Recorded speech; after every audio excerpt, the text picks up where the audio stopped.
si c'est lié à l'évolution de notre démocratie, hein, c'est de Jean-Paul Yves Le Goff. J'aimerais savoir la position de nos citoyens sur la question du référendum d'initiative citoyenne, c'est-à-dire réellement d'initiative citoyenne et non pas parlementaire ou présidentielle.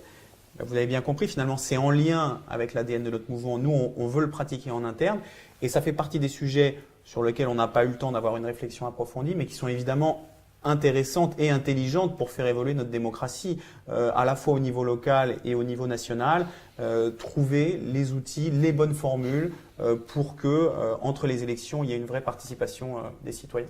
Pardon, je demande à Virginie par des signes un peu elliptiques si le son est suffisamment haut, parce que certains d'entre vous se plaignaient que le son n'était pas tout à fait audible. Sur cette affaire de référendum, j'ajoutais, moi, deux choses. Il y a la pratique, je dirais, de consultation et d'expression interne. Thomas vient de la traiter. Et puis, je suis favorable dans la Constitution, de façon un peu améliorée d'ailleurs, plus accessible, je suis favorable à des référendums d'initiative populaire qui aboutissent à une modification d'une loi ou à l'initiative d'une nouvelle loi. On ne va pas inventer l'eau chaude. Même les Suisses font ça par des votations et ça marche très très bien. Il n'y a pas de raison que ça ne se passe pas dans notre pays. Tout ce qui peut apporter un regain de responsabilité démocratique directement par les citoyens ou au Parlement qui n'a plus de pouvoir dans ce pays, il faut vraiment le favoriser dans la réforme de nos institutions. Je vais regrouper deux questions.